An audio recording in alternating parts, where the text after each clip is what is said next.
Bom, boa tarde, pessoal.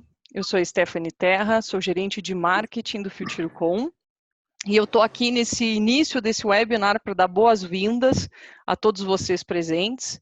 Primeiramente, agradecer ao nosso time de especialistas que estão aqui, né, e dizer o tema desse encontro. O tema principal hoje que vai direcionar esse webinar é: e agora? Qual será o novo normal na fronteira do conhecimento tecnológico? E como nosso parceiro, apresentador e moderador, que vai conduzir essa conversa, nós temos o Alexandre Bueno, sócio fundador da Ponte 360.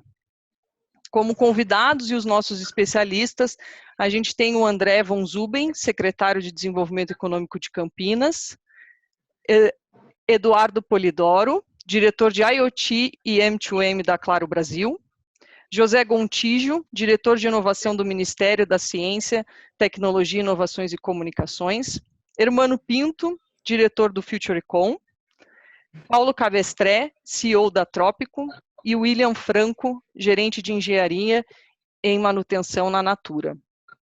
Gostaria também de agradecer toda essa audiência que está aqui presente com a gente e dizer como que vai funcionar essa dinâmica desse webinar de hoje. Assim como num evento presencial, a gente também vai ter oportunidade de fazer perguntas e respostas, e para isso, para quem não tem familiaridade com a ferramenta, basta você mexer o seu mouse ou tocar na tela do seu celular, caso você esteja no seu tablet.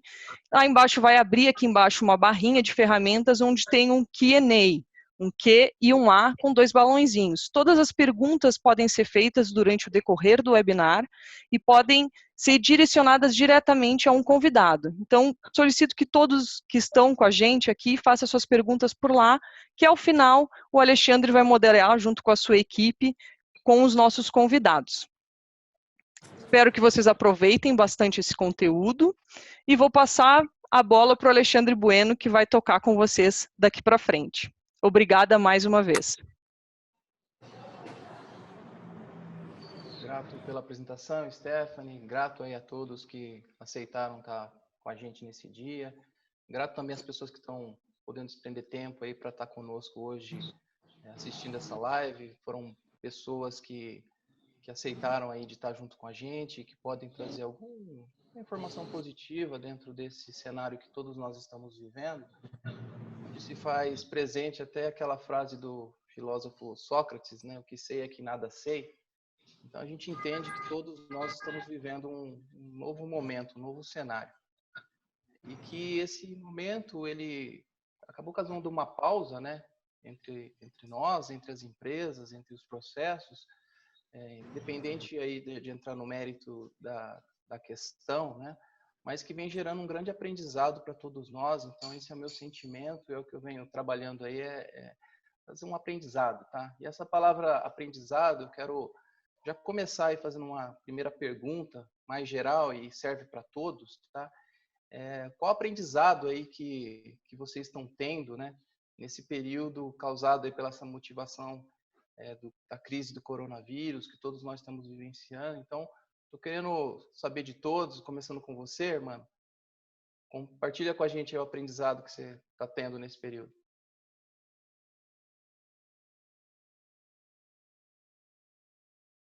Microfone, irmão. Deixa eu te... Boa tarde a todos. É um prazer estar com vocês aqui para compartilhar durante esse período agora algumas ideias e debater temas aqui muito relevantes, né? Alexandre, obrigado aí pela ideia e organização junto com a Stephanie, né? E saúdo também a todos os participantes aqui do nosso painel, né? Bom, aprendizados são vários, né, na verdade, né? O primeiro aprendizado é aquela história que as nossas avós e avós falavam sempre, né? Quando a porca torce o rabo, a gente se mexe.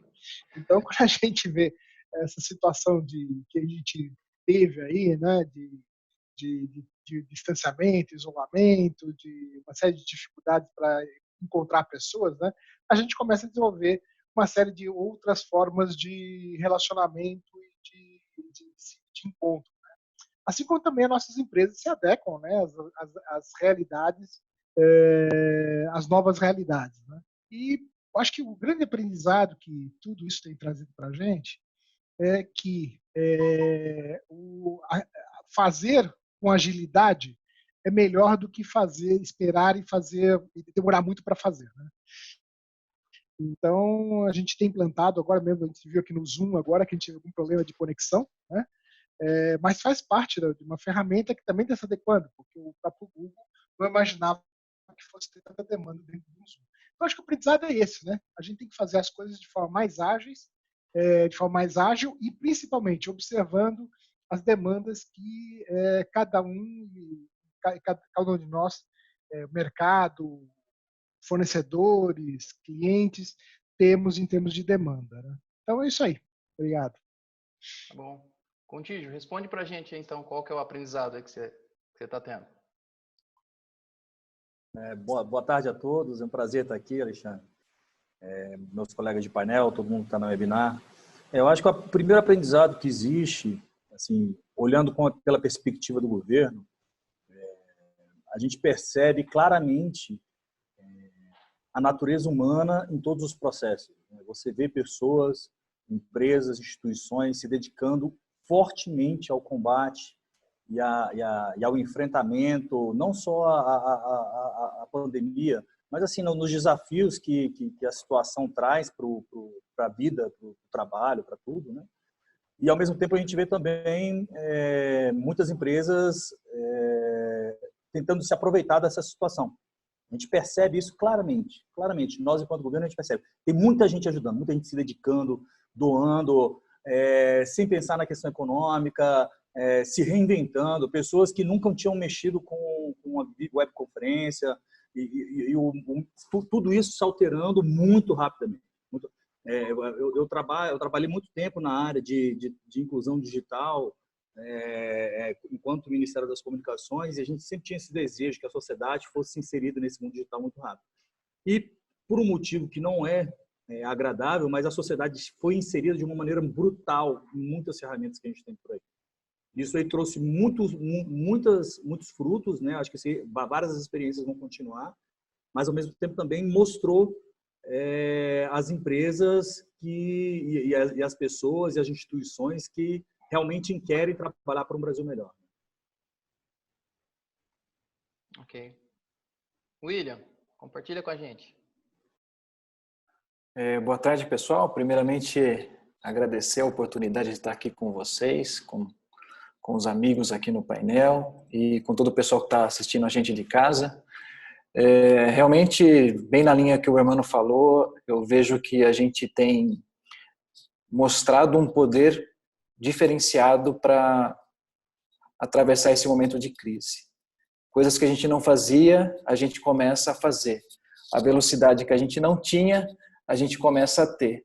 E isso realmente tem transformado o jeito que a gente trabalha, o jeito que as pessoas se organizam, que as famílias se comunicam. E o que é bem positivo disso é que toda essa transformação, todas aquelas pessoas que ainda não tinham se adaptado com essas novas ferramentas, de alguma forma faz com que se acelere esse processo. Então eu vejo isso acontecer aqui na fábrica, acontecer isso em outras fábricas, com os colegas, com as famílias. Então, realmente, essa transformação tem trazido bons frutos nesse momento em que é tão necessário o uso de mais tecnologia. Ok, Polidoro.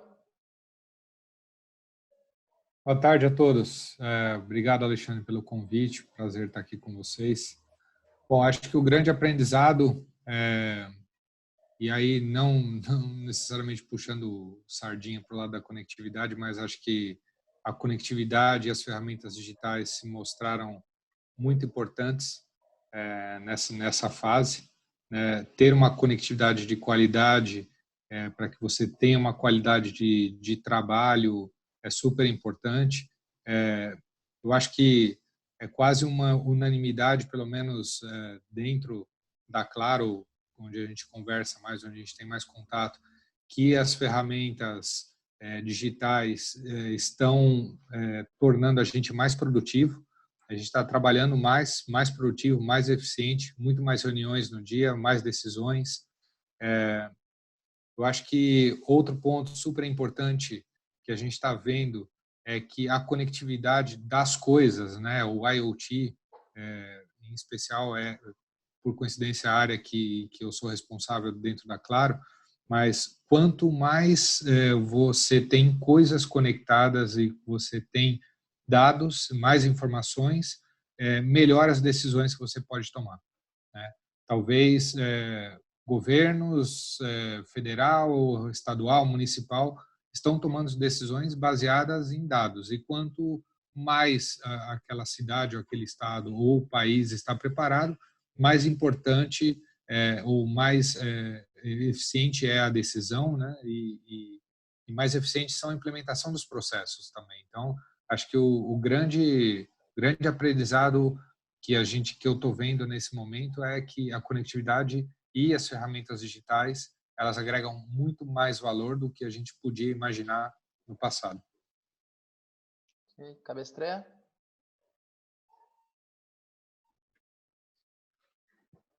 Microfone, Cabestreia.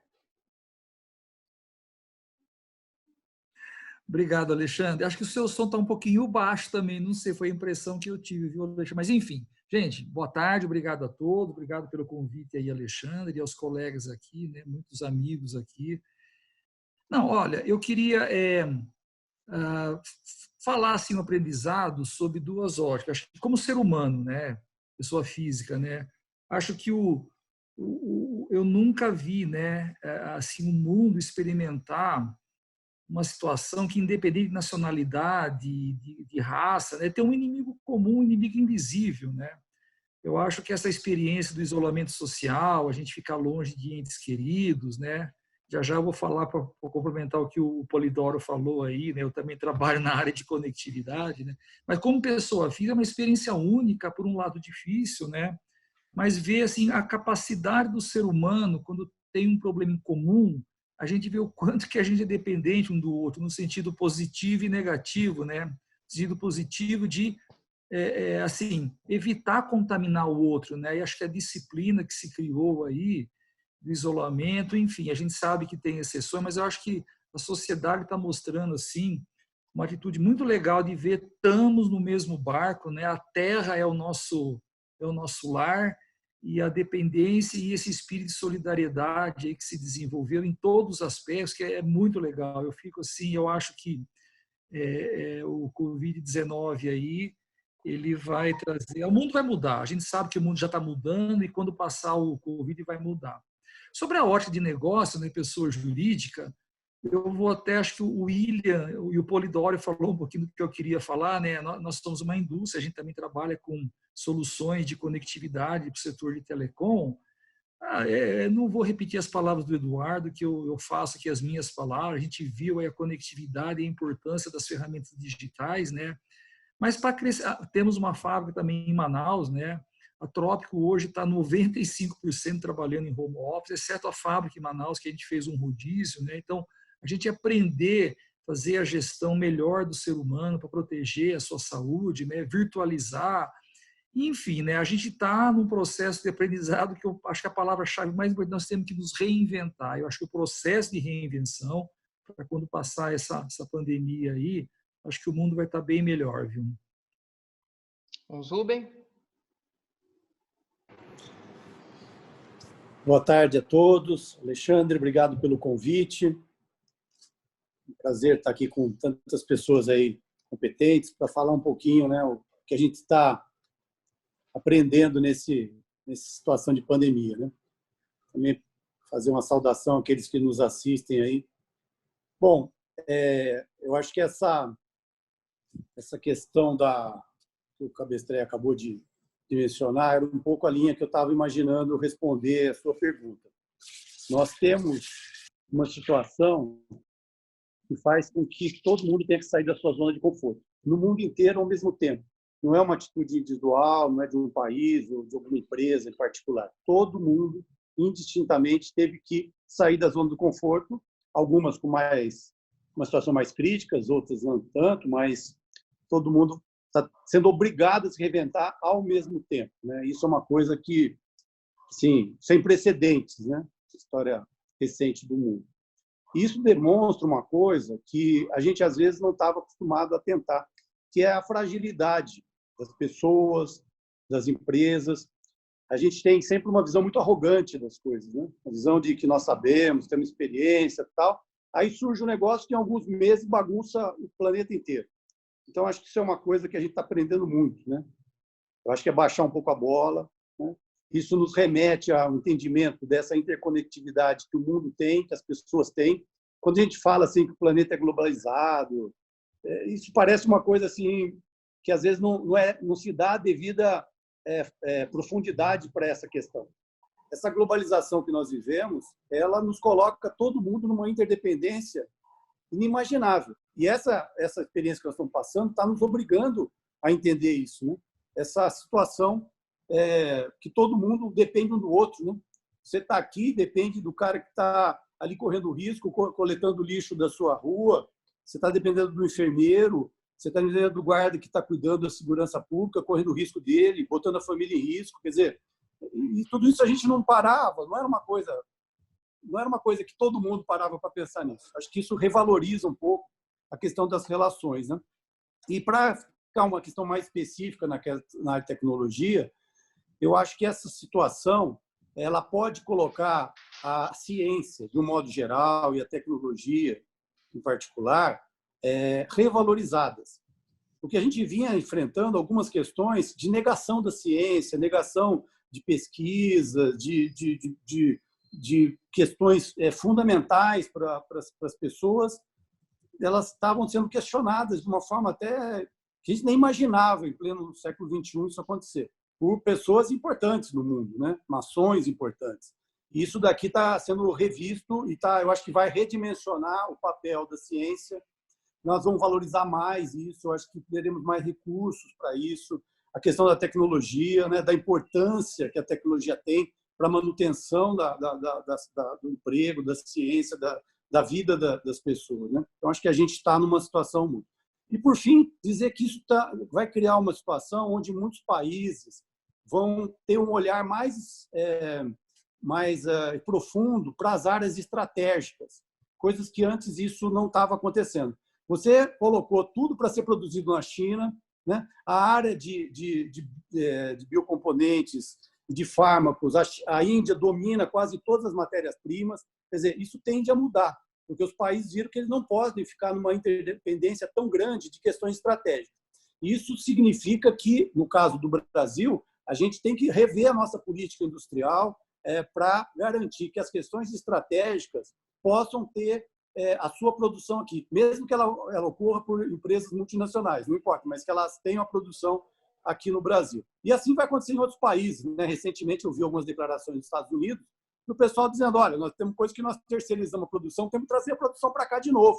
Então, acho que isso tudo também vai mudar um pouco como que foi feita a divisão um pouco da produção no mundo, né? Isso, obviamente, tem a ver com tecnologia também. Então, assim, para passar uma visão mais assim rápida do que eu estou vendo nesse momento, acho que isso está sendo um grande aprendizado para todos nós.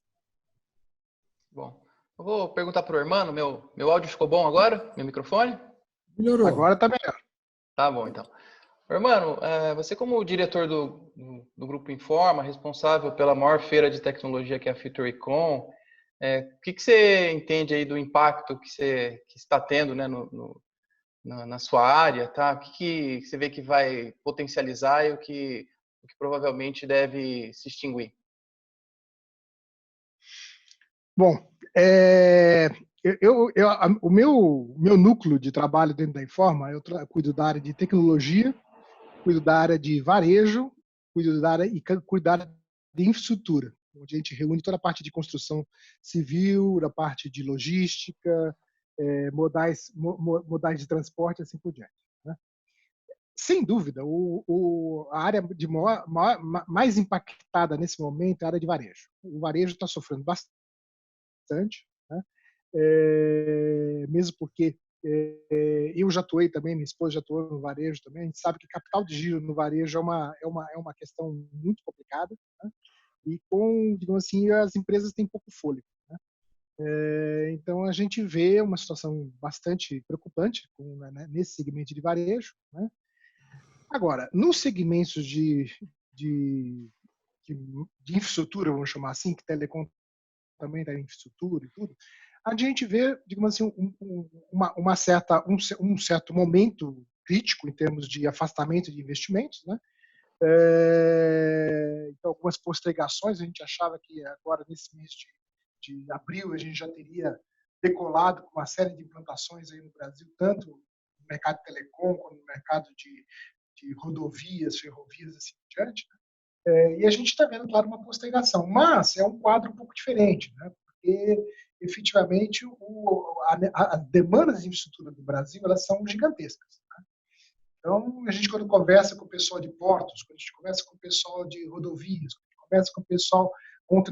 Terça-feira nós fizemos uma live com o pessoal do agro, né? Onde também a parte logística do agro é extremamente demandante, né? A gente vê realmente que existe algumas postergações de decisões hoje de investimento, mas que elas retornarão, né?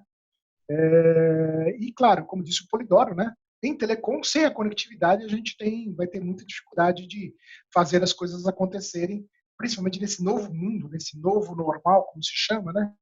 Que vai ser realmente cada vez mais a gente se conectando através de ferramentas, através de edge computing, através de cloud e assim por diante. Então, essa é a nossa visão que a gente tem tido dentro do Grupo Informa, né? Polidoro, dentro aí das questões de conectividade, né, como diretor da Claro, o que você imagina aí desses impactos positivos e negativos que a gente pode trazer aí para os próximos meses, anos aí que a internet das coisas, acredito que deve ter aí uma força expressiva aí nos próximos momentos, né? Uhum. Eu acho que a conectividade ela terá um valor maior. As pessoas já estão valorizando muito mais a qualidade da sua conectividade, tanto móvel quanto fixa, né? Eu acho que existirá uma tendência muito grande de automação de processos e coleta de dados para tomada de decisão que hoje estão acontecendo de forma até forçadas, né? Então, hoje se está coletando muito mais dados por uma questão de crise, mas que as pessoas vão perceber que coletar dados de sensores, de pessoas, de dispositivos, de ambiente, de qualquer coisa, agrega muito valor nos processos. Então, eu vejo uma tendência muito grande de expansão de conectividade em cidades, expansão de conectividade no agro, por exemplo. Eu acho que, mais que nunca, o Brasil está numa posição única, talvez no setor do agronegócio, né? O país que tem o maior potencial de crescimento, ainda tem terra, né? Ainda produz, ainda não tem a eficiência produtiva de Estados Unidos, por exemplo. Se a gente pega por sacas por hectare, por exemplo, de soja. E eu acho que a tecnologia e a percepção da tecnologia e da conectividade que leva esses dados aonde seja necessário, eu acho que isso vai ter uma alavancagem bastante grande, né? As cidades vão querer monitorar melhor a segurança pública, lixo, se tornar mais eficientes, gastar menos, né? Hoje em dia a gente ainda tem bastante ineficiência dentro de uma cidade, talvez até pelo modelo contratual que a gente tem hoje, que não favorece muito você contratar, né, a Lei 8666, que não favorece você contratar performance, favorece você contratar preço, que nem sempre é o melhor tipo de contratação, né? Então, eu acho que isso as cidades estão vivenciando, que dados, o quanto mais dados ela tem, o quanto mais digital ela for, menor será o custo. Menor será o custo de atendimento do cidadão, menor será o custo de gestão do serviço, seja de coleta de lixo, seja de eficiência na distribuição de água, eficiência na distribuição de energia. Então, acho que a conectividade e o digital tem um potencial muito grande aí nos próximos anos E o bom, assim, do momento é que as pessoas estão vivenciando isso forçosamente, mas estão vivenciando que quanto mais informação você tem, mais você é produtivo. William, dentro da Natura, né, o que você entende que na questão de indústria 4.0, que esse movimento deve fortalecer o mercado, e o que você também entende que pode, alguma coisa que vai ser extinta, alguma coisa que a indústria 4.0 vem trazer de positivo também, na questão das novas profissões, na questão também do que a robótica tira de emprego. Como que você vê esse futuro aí dentro da Natura para compartilhar com a gente, que eu acredito que seja uma referência também para todo o contexto de indústria 4.0 no Brasil? Alexandre, o que eu percebo é que com essa crise foi acelerado esse processo de indústria 4.0 para algumas empresas, tanto na transformação digital como na indústria 4.0. E até então, ao fazer indústria 4.0, para algumas empresas era uma coisa assim, puxa, sempre segundo plano. Eu não vou fazer o meu investimento agora para isso, porque eu ainda tenho dúvidas se isso vai trazer o retorno e o benefício que essa quarta revolução industrial, ou indústria 4.0, ela traz. Então, existia uma certa resistência da gente começar a investir pesado na indústria 4.0. O que acontece quando a gente tem a necessidade de reduzir o número de pessoas nas fábricas para manter a produção, para a gente garantir esse isolamento social que a gente precisa fazer agora? Quando a gente começa a entender que quando aquele robô, aquele investimento numa tecnologia para fazer aquela ação ou aquele trabalho de uma forma automatizada, agora ela muda de figura, e a gente começa a perceber que isso é necessário nesse momento, a liderança das empresas, não só na Natura, mas as outras empresas que eu tenho contato, começa a perceber que, puxa, por que a gente não fez os investimentos e as mudanças necessárias há um tempo atrás? Então, isso serve também de lição, de aprendizado, que a gente precisa acelerar esse processo de indústria 4.0 no Brasil, além da dependência de não ter só a produção fora do país, mas que a nossa produção ela seja competitiva, e fazer os investimentos na indústria 4.0, nas automatizações, na transformação digital, é que vai fazer essa diferença para viabilizar uma indústria competitiva, para que isso seja um bom negócio. Fazer indústria 4.0 só por fazer, ou investir em tecnologia só para investir, não é bom negócio. Mas uma vez que a gente faz isso de uma forma bem pensada e bem estruturada, é que vai trazer os benefícios e vai ser ferramenta para lidar em novos problemas ou em novas crises que nós teremos no futuro, porque a gente sabe que crises sempre acontecem. Agora, isso traz para acelerar. E uma coisa que eu percebo, só para finalizar, Alexandre, que eu percebo bastante é que as empresas que usaram dessa tecnologia e que experimentaram isso nesse momento de crise, da transformação digital, tanto abrindo novas formas de vender ou novas formas de produzir, ela experimentou e gostou. E realmente trouxe resultado. Por isso que eu acredito fortemente que vai aumentar o uso da indústria 4.0. Consequentemente, a gente precisa ter gente capacitada, é aquilo que a gente sempre conversa. A gente precisa ter gente pronta para esse novo cenário. Então, abre também uma oportunidade desses profissionais que agora, mais do que nunca, são necessários para implementar tanto o IoT, tanto os robôs colaborativos, as automatizações, a comunicação em nuvem e assim por diante, o uso da inteligência artificial. Então, eu vejo que isso forçosamente acelerou e que ninguém vai querer ficar para trás. Isso fortalece essa necessidade, todo mundo vai querer estar dentro dessa indústria 4.0 a partir de agora. Eu vou fazer uma pergunta para o Gontijo aqui, que representa o governo, né, um representante do Ministério aqui conosco. E quando fala de governo brasileiro, uma das palavras que vem assim na mente, pelo menos na minha, é burocracia, né? E também questões tributárias e uma série de fatores aí que acabam tendo impacto no empreendedorismo no Brasil. principalmente quando a gente fala de startups, né? Recentemente eu fui importar um produto de uma amostra, eu paguei um imposto assim que muito alto, né? Então acaba sendo uma barreira de entrada para as startups, para as empresas nascentes. Então estou querendo saber assim de você, depois desse aprendizado que todos nós estamos tendo, se esse movimento de qualificar o Brasil como um país empreendedor, se isso vem se acentuar e tendo uma referência, por exemplo, já daquele projeto que foi de saúde, que é o telemedicina, né? Que era um projeto que para 10 anos saiu em 10 dias. Então você entende que esse aprendizado para o governo brasileiro pode trazer coisas boas para nós nesse sentido? Com certeza. Assim, só fazer um disclaimer, né?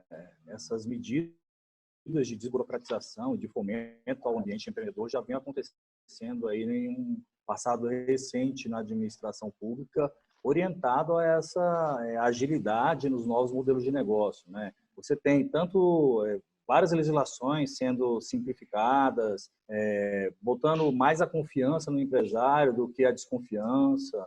Você tem o marco legal de startup em andamento. Para quem é da lei da informática, e alguns de vocês são, o Cabestré, por exemplo, e o André Van Zuber, ele tem várias empresas que são da lei, aí, institutos de pesquisa na região. Desburocratizamos muito, permitimos investimentos em startups, os modelos, o passivo que tinha, ele foi encerrado. Você tem uma série de medidas que vêm sendo tomadas nesse sentido. Óbvio que ainda não é suficiente, mas acredito que, com o exemplo que você deu da telemedicina, apesar de não estar amplamente utilizado, por N motivos, não é o caso de entrar nesses motivos agora, alguns com mais razão, outros com menos, foi algo que foi necessário. E aí, aquela máxima, o rio corre para o caminho de menor resistência. Quando você precisa, as coisas acontecem. Entendeu? Então, e aí as pessoas acabam tendo um aprendizado da necessidade e do ganho de eficiência, como bem disse o William.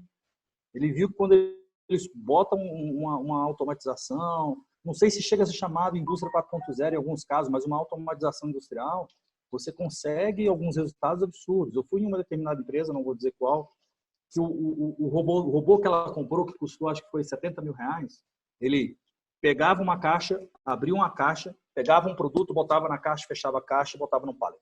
Essa era a função do robô. E ele tinha duas linhas, uma do lado da outra. Uma com robô e uma com pessoas. Aqui era um robô, aqui eram 6 pessoas. 3 turnos de 6 pessoas, aqui o mesmo robô.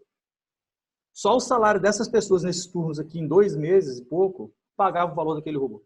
E o robô produzia 20% mais rápido que o pessoal. O que ele fez com essas pessoas que estavam nessa linha que ele trocou? Ele botou ele em outras atividades produtivas dentro da planta fabril. Algumas pessoas foram treinadas na parte comercial, outras pessoas foram treinadas em outras áreas, para que, com o mesmo gasto, a empresa aumentasse a sua capacidade produtiva. Não foi só reduzir custo, ela aumentou a capacidade de operação dela como um todo, não só na área produtiva. Então, acredito que todo esse aprendizado, eu vi aqui no chat que uma pessoa perguntou sobre a 8666, existem vários desejos de alteração da 866. Ela já foi alterada no passado para incluir poder de compra do Estado. Várias necessidades de desburocratização foram inseridas. Mas também temos que ter em mente que, quando a gente fala em governo, a gente tem que pensar que nós somos passageiros, tem que pensar do ponto de vista institucional. E, certamente, pessoas corretas em lugares-chave não causarão nenhum tipo de conflito. Por outro lado, pessoas erradas em lugares-chave podem causar problemas sérios. Então, é preciso uma organicidade mínima para evitar esse tipo de coisa. Óbvio que num tempo de crise como a gente está vivendo, já simplificaram muito vários procedimentos. Anvisa, Ministério da Saúde, Aduana, Receita Federal, todos os órgãos da administração pública, em todos os níveis, estaduais, municipais e federal, tomaram medidas para simplificar. Quando isso passar, certamente vão avaliar. Precisa voltar aquela burocracia para todos esses procedimentos ou não? Eu vou dar um exemplo de uma ação aqui da minha área, não vou dizer qual é. Uma ação da minha área, o pessoal exigia uma série de documentos para poder habilitar uma instituição aqui. Eu perguntei para eles, de todos esses 12 itens, qual realmente é útil que você usa? Dos 12, só um era usado. A gente está trabalhando agora para não voltar mais até os 12, vai continuar tendo só um. Coisas do tipo, o gestor que está vivendo isso agora, certamente deve estar refletindo sobre isso nesse momento. Não só no setor público, no setor privado também. Alexandre, posso só fazer um comentário aí que o Gontijo falou? Ele falou de governo, né? Mas outro dia a gente estava conversando com o diretor de logística do GPA, que é o Pão de Açúcar, né? E ele deu um exemplo justamente do que o Gontijo estava falando, né? Que também as empresas privadas também estão melhorando seus processos. O Pão de Açúcar levava 6 meses para constituir um CD, né? Um centro de distribuição. Agora estão levantando CDs em 3 semanas. Isso é só um exemplo, reduzindo processos. E é claro que eles falam assim, não vamos voltar para o processo anterior, vamos ficar fazendo levantamento de CD em 3 semanas, não mais em 6 meses. E aí eu trago aquilo, né? Desde a época que eu ainda era júnior dentro do governo, digamos assim, sempre me passaram isso, alguns chefes que eu tive, e eu trouxe comigo. É melhor pedir desculpa do que com licença. É melhor fazer aquilo que a gente falou no início aqui. É melhor ser ágil, levante o CD em 3 dias. Ficou apertado esse corredor, ok. Chega esse corredor para um lado um pouquinho, mas o CD está pronto. Bom, Zubin, como secretário aqui da cidade de Campinas, que ganhou recentemente, né, como uma cidade mais conectada, é uma referência no nosso país, né, nossa região aqui, eu sou de Campinas também. Então, estou querendo que você complemente aí dentro de um cenário regional as falas do Gontijo. Bom, essa questão de desburocratizar, né, que foi a pergunta que você direcionou para ele, é sempre um desafio no setor público. Né? O setor público ele tem muitas amarras aí, uma série de legislações que criam um emaranhado difícil, né, de superar. O que eu já vinha observando, essa constatação que o Gontijo falou, de várias iniciativas, né, do governo federal, estadual, municipal, de superar isso, né? Mas ainda temos um longo caminho, porque o Brasil ele tem por tradição essa questão da burocratização, de uma série. Eu acho que isso parte de um pressuposto de uma desconfiança do cidadão ou das empresas. Quer dizer, é uma visão assim: você é culpado até que prove o contrário, né? Vou dar um exemplo aqui. Nós aprovamos uma legislação já em 2015 que antes a pessoa ela tinha que fazer, vamos supor, ela ia construir uma casa, a casa dela, trazia o projeto aqui, levava às vezes 6 meses para analisar o projeto e aprovar o projeto e construir a casa dele. Aí nós criamos um processo de aprovação rápida, onde a pessoa apresenta o projeto e assina um termo de responsabilidade. Eu vou cumprir todas as leis do município. Ele assina, o engenheiro assina, ou o arquiteto assina, 5 dias depois está aprovado o projeto dele. Aí, obviamente, se ele não cumprir, tem uma série de penalidades.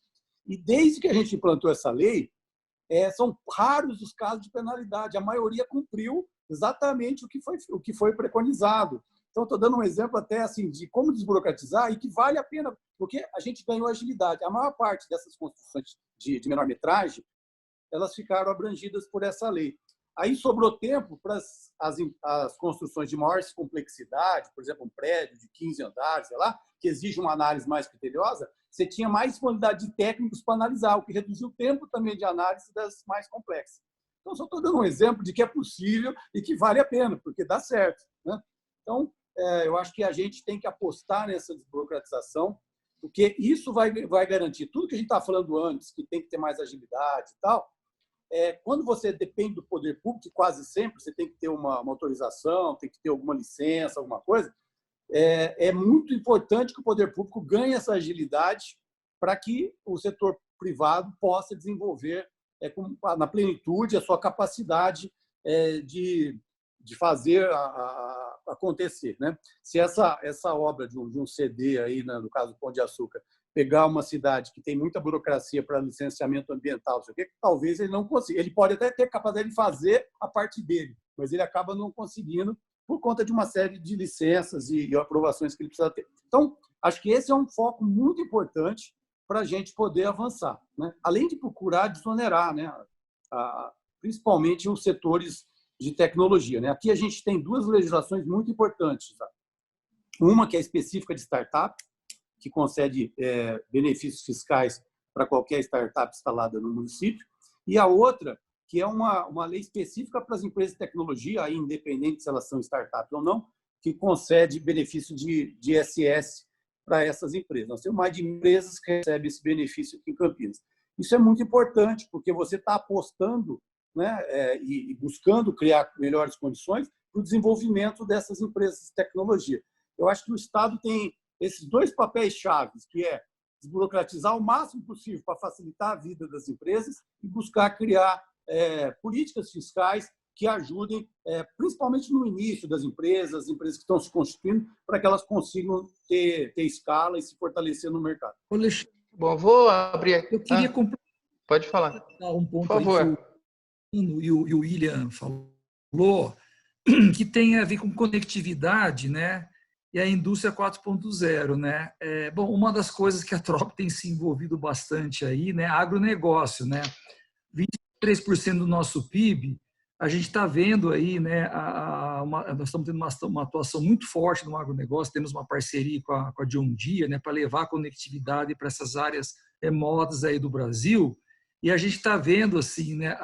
Por exemplo, né? O agricultor pode ter lá maior tecnologia de agricultura de precisão, né, que os grandes players aí das máquinas agrícolas têm assim equipamento sofisticado de agricultura de precisão, mas sem a conectividade, se ele não consegue se conectar lá com o data center da produção agrícola, então a gente está muito forte, complementando o que o William falou, a gente na chamada agricultura 4.0, que a gente entra com a parte de conectividade, área rural, né, bastante focada no agronegócio, exatamente para permitir aí que essa pujança que o Brasil tem aí no agronegócio. O Brasil hoje é o primeiro em produção e exportação de vários produtos, grãos, por exemplo, né? Enfim, né? Então a importância da conectividade, a gente viu aí nesses 2 meses aí, apesar de toda esse isolamento, né?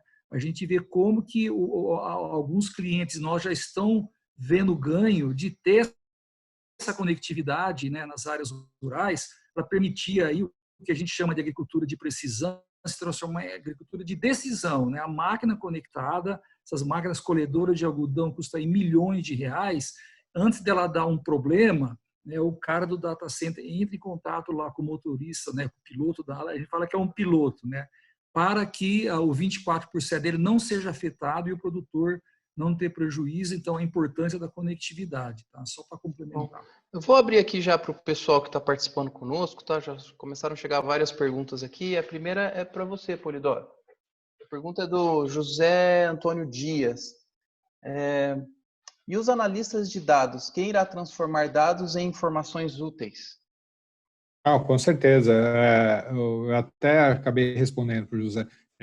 Analistas de dados, e eu especificamente também tenho formação de Data Scientist, e posso dizer com propriedade, né? Assim, nesse momento, são os mineradores, né, do ouro, né? Então, assim, se o dado é o novo ouro, né, o novo petróleo, realmente os Data Scientists são quem torna os dados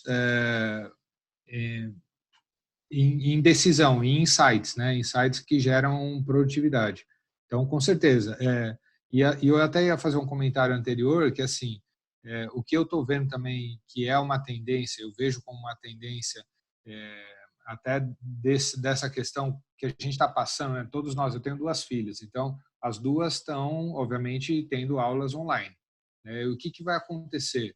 Hoje, você procura no mercado, tem alguns players, né, que têm educação à distância, cursos de graduação, com formação, com diploma e etc., por R$100, R$150, R$200 mês.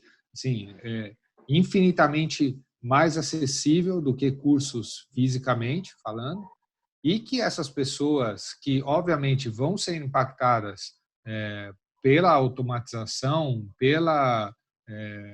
por todo esse processo que a gente tem que passar para se desenvolver como país, se tornar competitivo, né, e conseguir sair na frente, essas pessoas têm um potencial de, sim, se recolocar no mercado, se reeducar, né, porque vai fazer parte, parte da nossa vida, né, a gente vai viver mais, a gente vai ter que trabalhar mais e vai ter que aprender muito mais, porque as coisas acontecem em uma velocidade muito maior hoje. E o Data Scientist também, por exemplo, são profissionais que também precisam, que o mercado também precisa, né? mercado em geral precisa e o Brasil vai precisar muito, porque realmente vai começar a utilizar muito mais. Então, eu vejo realmente as coisas se... eu acho que essas pessoas que vão sofrer impacto, né, elas não vão ficar para trás, ou elas têm um potencial grande de não ficar para trás. Basta elas quererem, né, se reinventar. Né? Alexandre, posso falar uma coisa em cima ainda do que o Polidoro acabou de falar, né? Além dessas pessoas que vão trabalhar com os dados em si, uma coisa que eu tenho tido experiência aqui na Fábrica da Natura é que não somente a pessoa que é o cientista de dados que está incluído nesse novo cenário, mas as pessoas que trabalham nos processos antigos, eles precisam ajudar esses analistas, esses cientistas de dados a dar as informações corretas ou escolher bem os dados a ser conectados. Então, essa experiência do seu processo é vital para que você possa conectar as variáveis corretas para dar essa informação para os cientistas ou até mesmo ajudar os cientistas a formularem a melhor informação a partir desses dados. E isso é um diferencial importante para o profissional que hoje trabalha na fábrica. Até então, ele era um profissional muito técnico, muito ali fazendo o seu dia a dia para consertar ou fazer a máquina funcionar.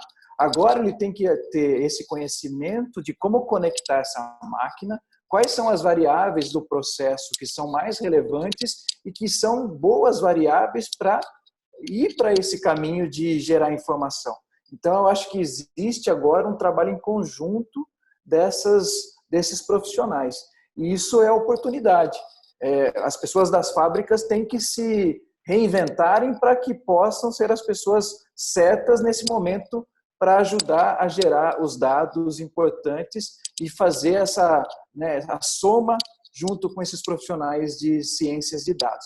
Aí eu acho que o negócio fica legal, porque o cara também de ciências de dados que fica lá no escritório e que nunca viu uma fábrica funcionando, ele não vai ter condições de saber quais são os dados bons e quais informações boas para poder tirar a produtividade da fábrica. Então, eu acho que cada vez mais tem esse trabalho em conjunto que os profissionais vão se somar para esse novo cenário aí de trabalhar com os dados. Ok. Irmão, dentro da sua experiência de mercado, a gente sabe que, historicamente, em momentos de crise é onde surgem as novas oportunidades.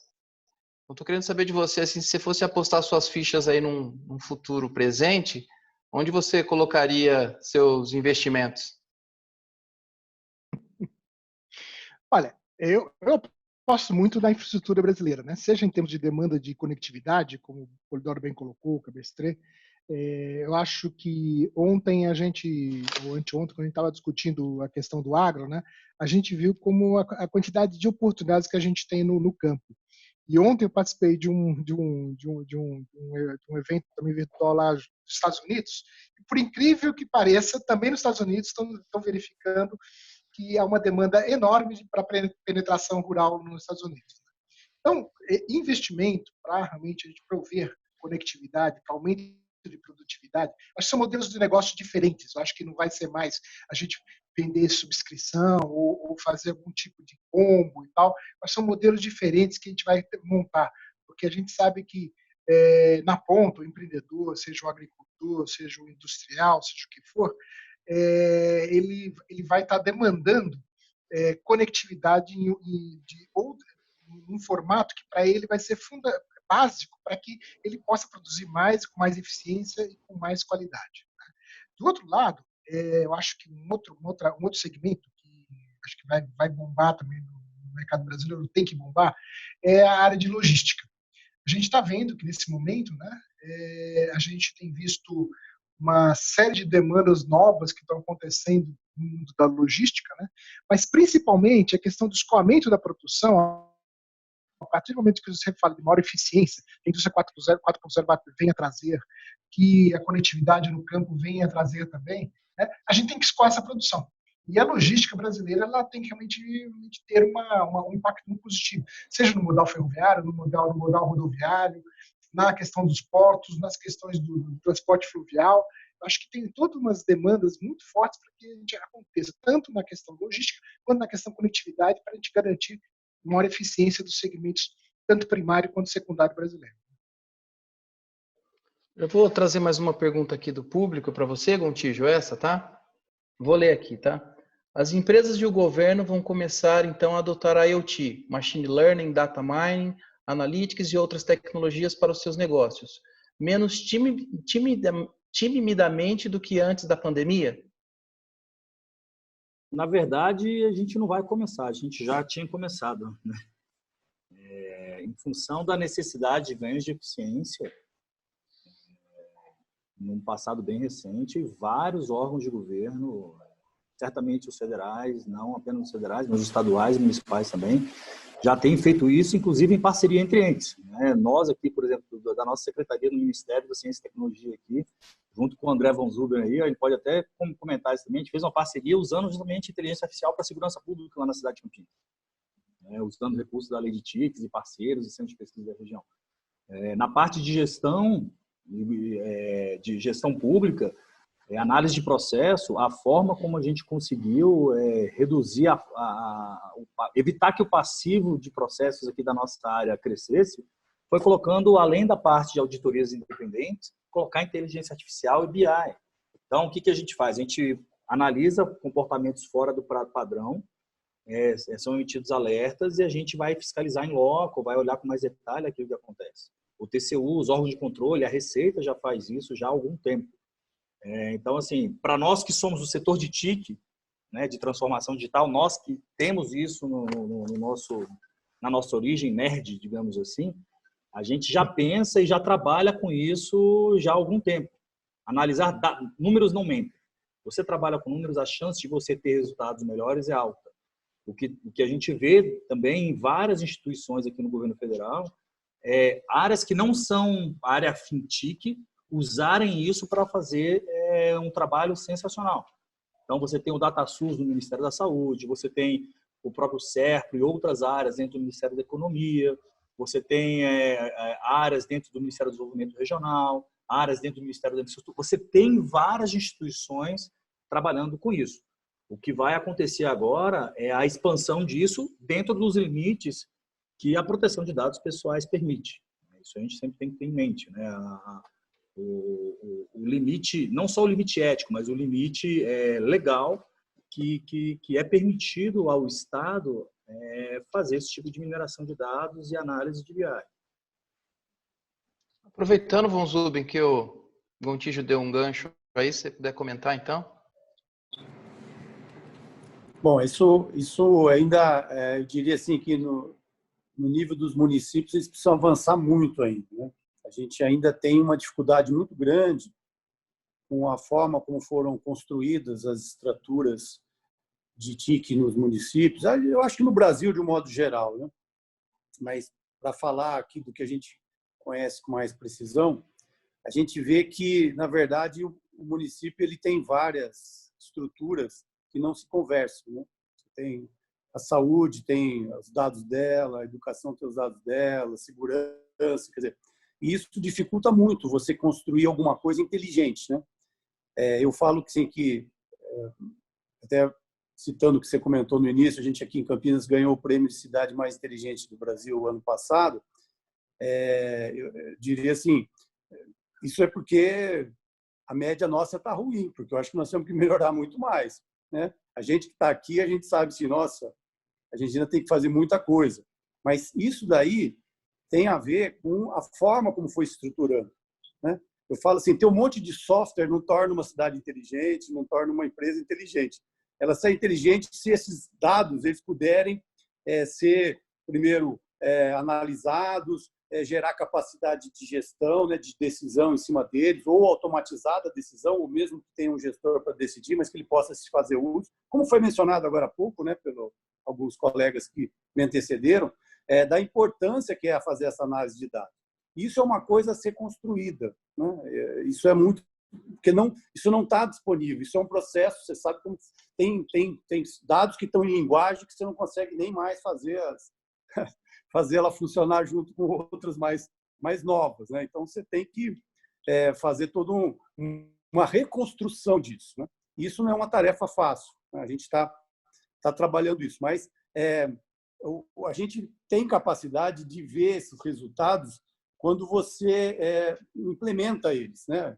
Foi como foi citado aí o exemplo que o William da Natura falou, quer dizer, quando a gente consegue, mesmo que ainda em alguns setores, fazer um movimento nessa direção, a gente vê como se torna mais eficiente, né? Como a gente consegue, de fato, fazer uma gestão que, até então, eu diria que ela é uma gestão muito mais empírica, né? Uma gestão em cima de achismo, sem uma precisão metodológica, e com os dados mais elaborados, você tem a eficiência mais dirigida, né? Você consegue atingir o problema, né? E aí, só falar, não é que as cidades ou as empresas ou os outros entes federativos não têm os dados, existem, é gigantesco, só que eles estão dispersos, estão desorganizados, estão em banco de dados, cada um no seu, não tem uma chave única, não tem nada que possa...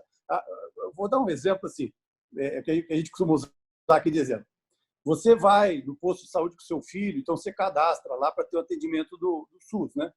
Lá no posto de saúde. Aí você atravessa a rua e vai matricular o seu filho na escola. É outro cadastro, às vezes o dado que está na saúde é diferente do dado, o seu endereço na saúde é um, o outro lá o filho não tinha RG, depois passou a ter... Olha, o nosso sonho é assim, o cara, ele é um munícipe, né? Ele é uma pessoa que tem que ser atendida em qualquer instância da prefeitura de uma forma harmônica. E o que é um trabalho a ser feito. Então, só um exemplo para vocês terem uma ideia do nível que está. E nós estamos falando de Campinas, que ganhou prêmio. Então, só para vocês verem. Eu imagino, eu vou em vários congressos com os municípios, e quando eles começam a falar dos problemas dele, eu falo assim, bom, eles devem estar falando de Campinas, porque é quase a mesma coisa, né? Só muda o tamanho e a complexidade.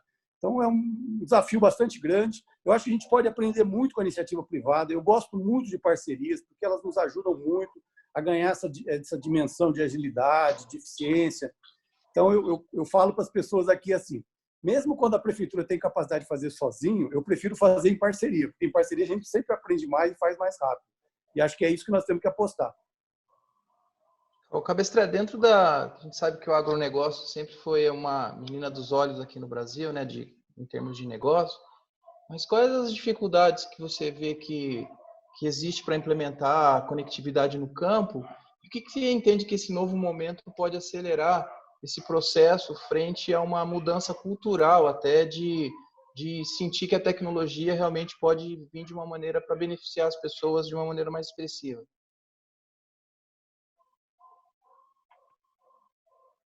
Microfone, Cabestre. Obrigado, Alexandre. Não estou muito acostumado com esse tipo de evento, mas enfim. Olha, é uma excelente pergunta. O que a gente experimentou nos últimos 3 anos, né? A gente teve aí esse privilégio aí entre 2015 e 2017, né? Montar a primeira rede 4G LTE nas áreas rurais, inclusive uma rede privada, né? O que a gente aprendeu nos últimos 2 anos o produtor rural, ele começou a ver valor nisso, né? Porque para ele isso era um mundo muito longe, né? Quando ele viu que ele ter os dados em tempo real, ele podia imediatamente agir num trabalhador que está numa operação crítica, que poderia gerar muito prejuízo para ele, uma colhedora de cana, por exemplo, se ela para meia hora, a produtividade cai muito. Essas colhedoras de cana, elas 24/7, aí 8, 9 meses no ano, né? Então, uma máquina essa para meia hora, 1 hora, é um prejuízo enorme.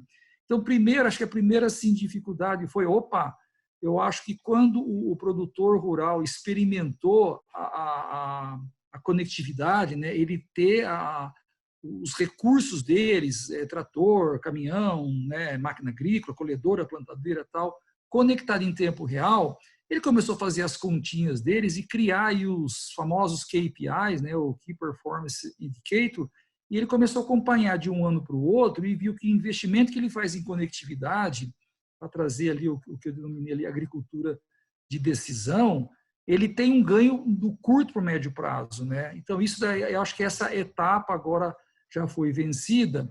Isso ainda para os grandes produtores. Os pequenos e médios produtores, nós também temos uma solução bastante interessante, que através das associações, né, das cooperativas, a gente criar uma rede que pode ser compartilhada. É um processo também que A agricultura de precisão demorou para ser implantada, ela teve um sucesso depois de praticamente uma década. Eu acho que a agricultura de decisão com a conectividade é um processo que, ano a ano, a gente tem divulgado bastante lá no AgriShow. Eu acho que nos próximos 2 anos, agora com a pandemia, né, ter os trabalhadores remotos trouxe uma proposta de valor maior, que não é só conectar máquina, né? Na pandemia percebeu que, entre aspas, é a coisa mais importante, não é uma coisa física, não é o ser humano, né? Então, poder se conectar com o ser humano lá no meio de uma produção agrícola, não só com a máquina, eu acho que é um aprendizado muito grande que, pelo menos, os clientes que nós estamos trabalhando aí perceberam nos últimos 2 anos. Quer comentar, William? Posso falar, Alexandre? Por favor. Só para complementar isso que o Cabecé está falando, aqui também eu faço parte do Conselho de Desenvolvimento Rural aqui da nossa cidade, né? Às vezes a gente fala da conectividade para as grandes, né, uma colheitadeira, né, toma, tudo mais. Mas é coisa até mais simples, né? Aqui nós temos também uma área rural grande em Campinas, né? Ela é metade da cidade é rural, né? Tem produtor rural que, para emitir a nota fiscal eletrônica, ele tem que sair da propriedade dele e vir por perto de uma antena para poder fazer a emissão da nota fiscal eletrônica. Só para vocês terem uma ideia, você está atrapalhando o negócio dele. Então, ter essa conectividade no campo, no mínimo, mesmo que ele não tenha uma coletadeira eletrônica, ele vai conseguir emitir a nota fiscal. Isso é uma coisa. A outra é que dá uma capacidade de conhecimento de safra, de produtos, tal, através da internet, que ele nunca teria se não tiver, minimamente, um acesso à internet. E, por último, que não menos importante, assim, nós temos que melhorar a qualidade da vida do homem do campo. Ele não pode ficar excluído, né? Ele tem que ter as condições de assistir um filme também, no streaming e outras coisas, ou de aproveitar as condições que a tecnologia permite, né? Por exemplo, uma conversa dessa, e a maioria dos produtores rurais não teriam condição de fazer uma conversa dessa que nós estamos fazendo. Quando a gente faz com a família da gente, percebe? Eles estão excluídos disso. Então, essa realidade ela não é só para a alta tecnologia da agricultura de precisão. Até para coisas mais simples, eles dependem de uma melhoria da conectividade, e isso daí é fantástico, vai melhorar muito a nossa capacidade de produtividade no campo, inclusive com os pequenos. Era isso que eu queria completar. Polidoro, tem uma pergunta aqui já no chat para você, vou compartilhar, que o José Dias que perguntou de novo a questão da importância de se ter uma visão holística na análise dos dados. Seguramente.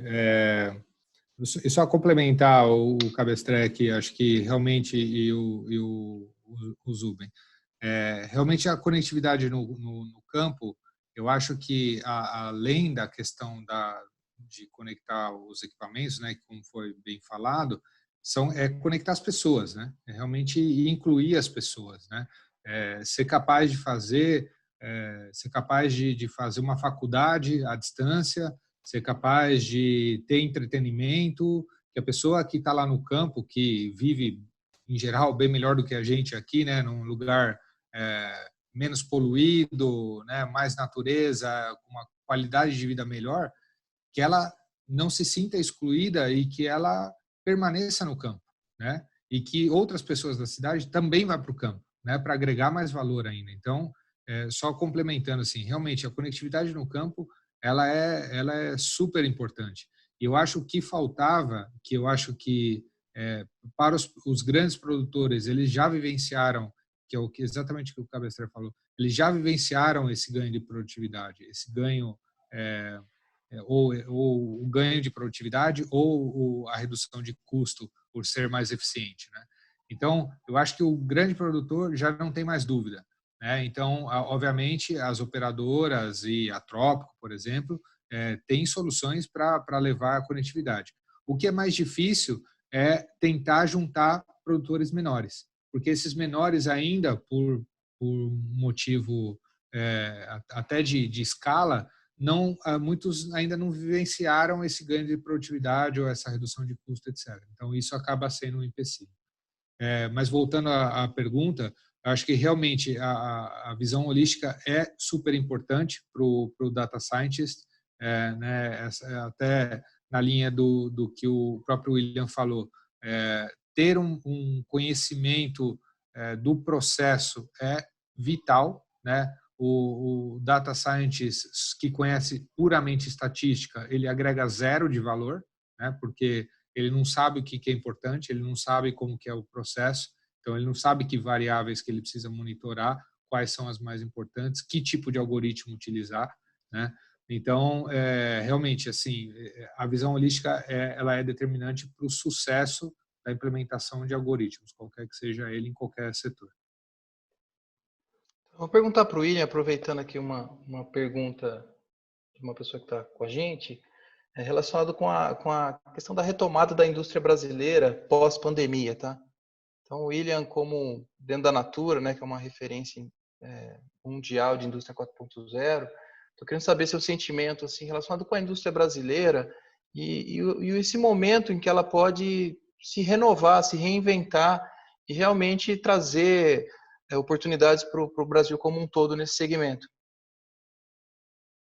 Bem, eu acho que no primeiro momento é a mudança do mindset da liderança, das pessoas que trabalham na indústria, é super importante para isso. Ter esse novo jeito de pensar e de como que você vai conduzir a sua empresa, a sua indústria a partir de agora.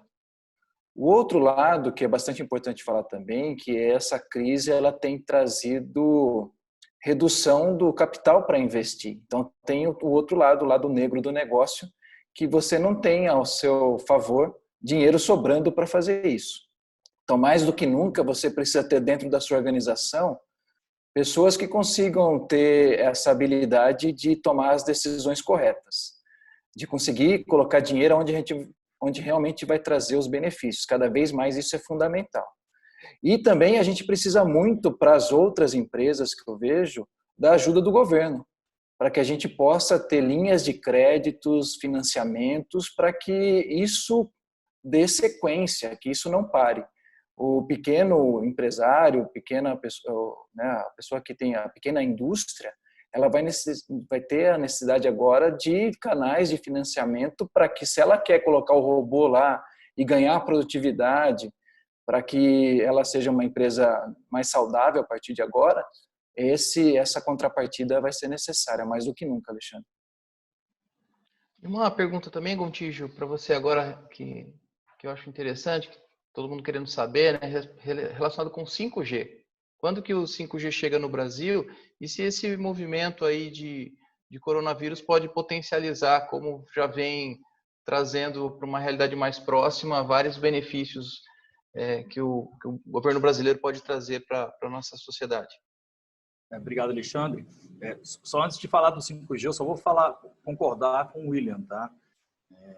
É preciso sim uma parceria público-privada aí, de divisão de riscos mesmo, né? A gente tem uma oportunidade única, como poucas acontecem na história de um país, de ter um game change na atividade industrial. Nós temos muita indústria, tanto na área do William, quanto na área de tecnologia da informação, quanto na área de farma, nós temos muita indústria.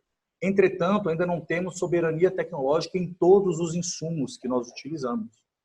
Tivemos respostas rápidas na produção de vários itens, mas o gargalo foi alguns pontualmente insumos. Então, acredito que uma parceria público-privada para fortalecer uma soberania tecnológica para áreas estratégicas e críticas, aí eu falaria o setor de tecnologia da informação e comunicação, a área de saúde, tanto a indústria médico-hospitalar quanto fármacos, cosméticos, e na parte de segurança alimentar. São os temas que a gente está discutindo aqui, e é o que a gente precisa quando a gente está numa pandemia. Precisa se comunicar, precisa comer, precisa se cuidar.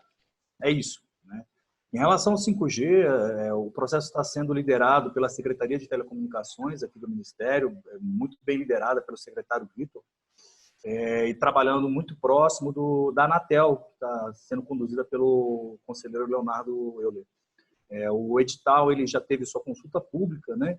O pessoal está trabalhando a melhor forma de endereçar, e eu vi aqui no chat pessoas perguntando, né? Pô, vale a pena, não vale?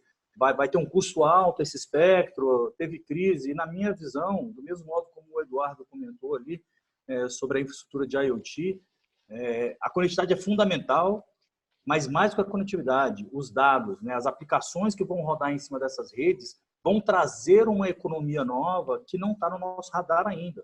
A maior parte das aplicações que ainda estão sendo desenvolvidas no âmbito do 5G utilizam apenas um dos tripés que o 5G traz para a gente. Os outros dois ainda nem foram padronizados dentro do GPP, né, completamente. Então, você tem aí um potencial de ganho de escala gigantesco. E não é que o Brasil vai ser mais competitivo em relação ao mundo.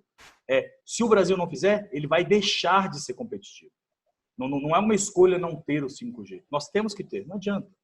A questão é, o modelo do edital, ele provavelmente vai ser muito bem desenhado. Aí eu tenho plena confiança que as equipes que estão liderando isso dentro do governo federal, ouvida a sociedade por meio dessa consulta pública, vão desenhar o melhor modelo de edital possível, mas mais do que essa infraestrutura, é o que vai ser feito com essa infraestrutura.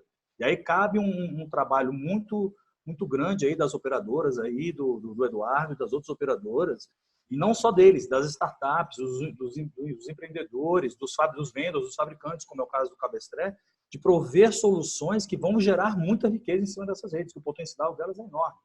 Vai ser fibra no céu, como se diz, né? O fluxo de dados, né, e a capacidade de resposta vai ser, em alguns... Eu participei de um evento em Valência, na Espanha, que eles fizeram uma holografia lá transmitindo de uma cidade para outra. Você não percebia que não era uma pessoa. O nível de resolução, não tinha delay entre o áudio, é algo impressionante. Isso para uma aplicação simples de áudio e vídeo, entendeu? Imagina uma telemedicina, uma cirurgia remota, internet tátil, tem inúmeras aplicações. Então, na minha visão, precisa acontecer. O modelo do edital ele tem que ser muito sabiamente construído, e eu tenho certeza que isso está sendo feito. E mais do que quando a infraestrutura estiver pronta, as aplicações que vão monetizar essa rede vão trazer benefícios para a sociedade, que são o coração. Do mesmo modo que a gente saiu da infra de rede para onde o dinheiro está, como o Eduardo falou, são os dados, com 5G é a mesma coisa. Você vai ter a infraestrutura, mas as aplicações que vão rodar em cima que são o coração do que vai realmente ser o futuro dessa tecnologia. Ô, irmão, o que você acha que muda no marketing a partir de agora? E como que as empresas vão poder gerar seus leads, né? Eu imagino uma AgriShow que foi cancelada, que é o epicentro de negócios do agro no Brasil. Então, como que você vê esse novo momento do marketing? Bom, primeiro eu só queria fazer um complemento ao que disse o Gontijo, que eu também acredito muito no 5G em termos de uma nova modelagem de negócios, né? Quando a gente e realmente do tripé que nós temos, só estamos falando de um ainda, que é capacidade, né? Mas a gente tem alguns modelos que vão ser baseados em network slicing, vão ser baseados em outras ferramentas de baixo delay, como esse caso da holografia, que serão fundamentais em termos de aplicações novas, que não existem ainda no mercado, né? E a gente já vê impactos em várias indústrias na Europa, né? A Alemanha está na frente disso, né? Em termos de utilização desse tipo de aplicação que o 5G vai permitir, de fibra no céu. Né? Indo para a sua pergunta do marketing, né? Bom, a gente cada vez mais vai ter que conviver com a realidade do virtual, com a realidade do digital. Né? Então, hoje, nós já temos projetos andando, né? De novo, que foram acelerados fortemente em função do evento pandemia, mas que indicam justamente que cada vez mais o presencial não vai ser nunca substituído, mas cada vez mais o relacionamento das pessoas através do virtual, dos negócios através do virtual, ele vai se tornar mais presente. Em função da disciplina que se traz, né, eu acho que todos nós estamos percebendo que a gente, para fazer o digital, a gente tem que ter uma disciplina maior do que quando a gente está lá no presencial, assim como também aspectos novos do marketing, no sentido de como os produtos poderão ser trazidos à sua realidade. Então, o exemplo que o Gontijo trouxe do holograma, né, são exemplos que não estão muito longe de a gente poder trazer no marketing experiências de mercado, né, através de realidade virtual, através de realidade aumentada, né, que vão possibilitar para que uma maior gama de usuários tenham experiências que não só simplesmente você teria para subir numa máquina, num trator, né, que é insubstituível, mas que você pode realmente sentir como fazer isso, né?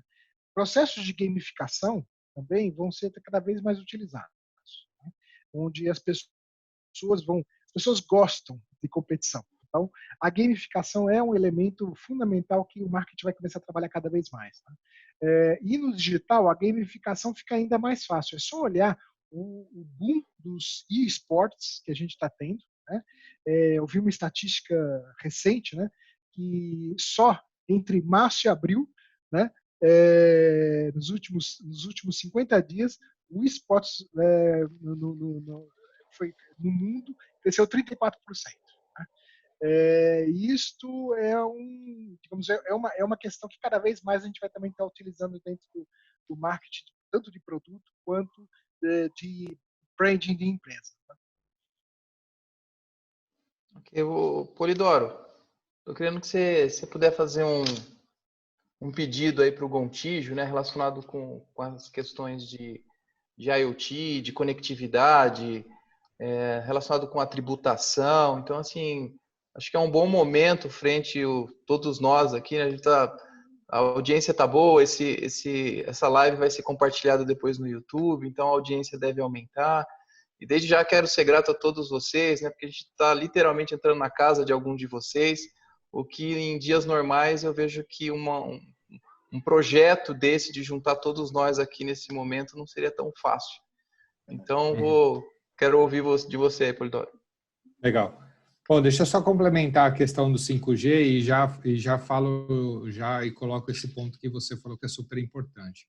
Então, assim, nós também achamos que o 5G é super importante, mas ele não é vital e ele, como até o Hermano também falou, não tem casos de uso tão maduros o suficiente para a seguinte situação: se a gente não entrar agora, a gente perde o bonde. Eu não vejo que a gente está nesse momento. Eu acho que até porque os casos de uso que estão um pouco mais maduros ou que a gente já conhece e está mais suscetível a ver informações, carro autônomo, esse tipo de coisa que obviamente necessita uma infraestrutura, né? Obviamente a latência do 5G ajuda muito por ser extremamente baixa, mas cirurgia remota, mas na prática a gente não tem muita cirurgia remota no mercado de forma madura falando. Mas sim, é importante, mas eu acho que o 4G tem um potencial enorme. Eu até separei aqui um speed test mostrando que eu fiz aqui e alcancei velocidades de 144 megas, não sei se dá para ver aqui, 144 megas de download com uma latência super baixa, utilizando 4.5G, né? E assim, o 4G ele tem e muita gente ainda não tem acesso ao 4G. 70% da população tem smartphone que tem 4G, a outra parte não tem. E uma grande parte, se a gente for medir o 4.5G, é menos ainda, né? Então, eu acho que o 4G ele tem muita lenha para queimar ainda. As duas redes novas de 4G dedicadas para IoT, que é o Narrowband IoT e o CAT-M, elas são redes para justamente conectar coisas, né, que serão milhões. Então, a própria estrutura do 4G, do protocolo 4G, ela suporta milhões de conectividades de baixa throughput, né, que é justamente o Narrowband e o CAT-M. E o que a gente precisa para escalar esse negócio é justamente a gente tributar menos, principalmente na parte de fiscalização, a conectividade celular, né? Porque o celular ele tem volume global, né? Redes 4G, 3G, etc. Ele tem uma escala global. Então os equipamentos já chegaram num custo baixo, né? O que é impraticável, por exemplo, é que para eu conectar uma estação ou uma lixeira, sei lá, por exemplo, eu quero saber se eu tenho que fazer a coleta ou se eu tenho que limpar um bueiro, pior, um bueiro, né, na cidade lá. O Zuben, por exemplo, deve ter um monte de bueiro, né, na cidade. Aqui em São Paulo, acho que tem 40 mil, se eu não me engano. Não, 40 mil não, 200 mil, se eu não me engano. E a gente só sabe se o coletor do bueiro está cheio se você abrir o bueiro, né? Então, assim, se eu colocar um sensor lá, eu não posso pagar o Fistel que é cobrado hoje, né, que é a taxa de fiscalização, que tem uma lei para cobrança, né? Quem é o agente regulador é a Anatel, mas não é a Anatel que faz a lei não fez a lei do Fistel, né? Ela só faz a fiscalização e a arrecadação. Mas hoje, para a gente fazer esse negócio expandir, tecnologia tem, espectro tem, né? Tem dispositivos, tem casos de uso milhares no agronegócio, em cidades, em medicina. Eu posso monitorar uma pessoa remota, que eu não preciso do 5G para monitorar a oxigenação do cara na casa dele, para saber se o cara está diminuindo a sua oxigenação e potencialmente tem um problema respiratório que pode ser o Covid. Eu não preciso do 5G. Eu preciso de uma conectividade desse tamanho, assim. Só que eu não posso tributar isso para medir o cara lá remotamente, milhões de caras, cobrar um Fistel de R$26 para ativar e um de 14 para manter durante o ano. Obviamente, né, e esse é um pedido do setor e dos usuários, não é um pedido só do setor de telecom. Os usuários que querem implementar o IoT, eles precisam de uma redução para fazer com que os business cases se fechem, né? E eu sei que existe, né, um projeto de lei para tirar o Fistel, só que ele sempre, né, devido até àquela burocracia que a gente falou, né, que eu acho que é uma tendência de melhorar, mas eu acho que hoje, se eu não me engano, eu acho que está parado no Senado para aprovação.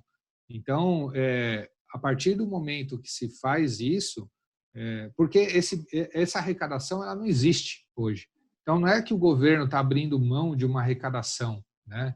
Se fosse pensar, não, o governo está precisando de arrecadação. Não, essa arrecadação de IoT não existe e ela não escala porque justamente ela não tem espaço para escalar porque ela é um limitador, é um roadblock de crescimento do negócio.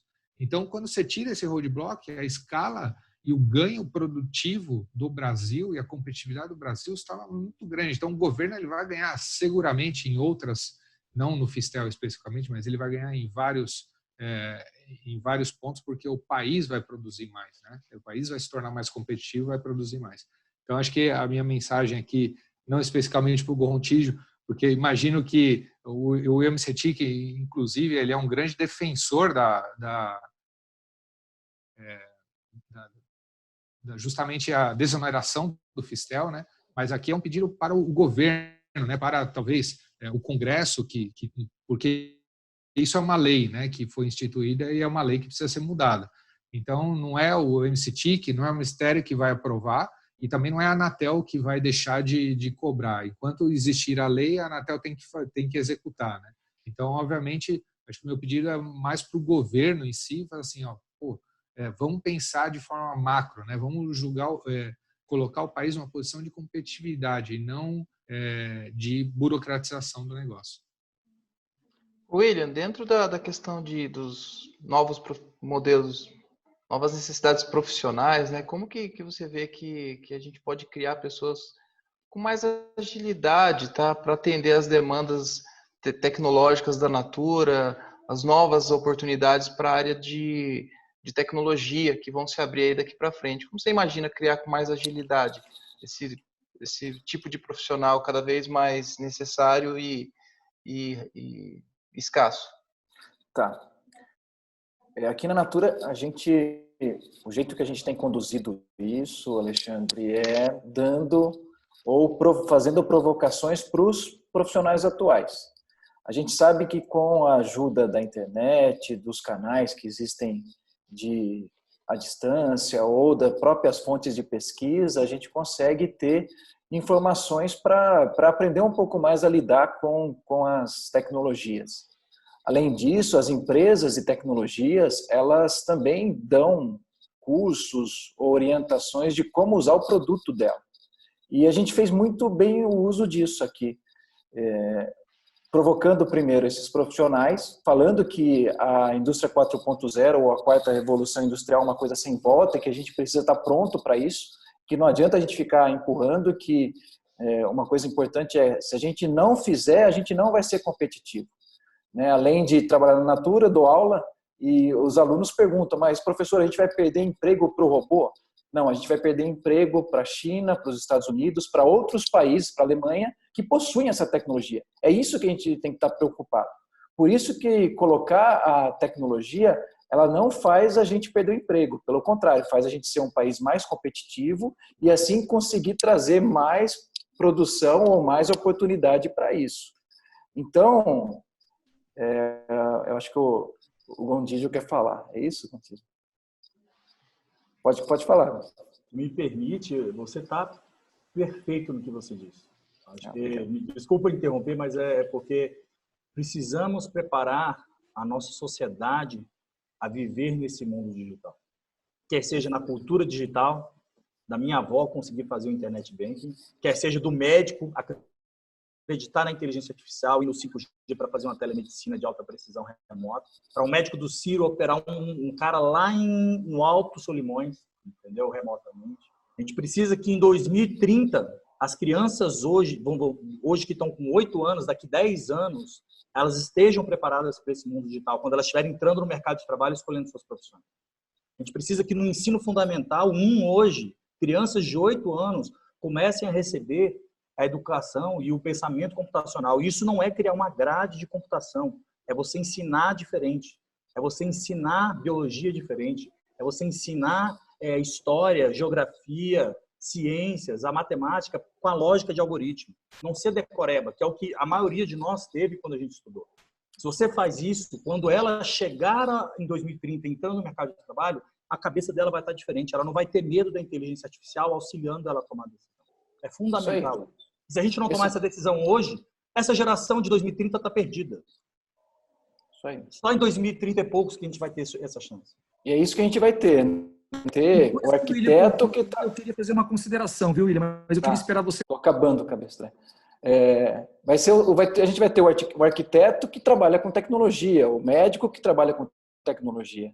Aqui a gente recebe muitas visitas de benchmark, uma vez que a gente está avançando na indústria 4.0, e um tempo atrás eu recebi o pessoal de médicos vindo aqui para poder falar de indústria 4.0.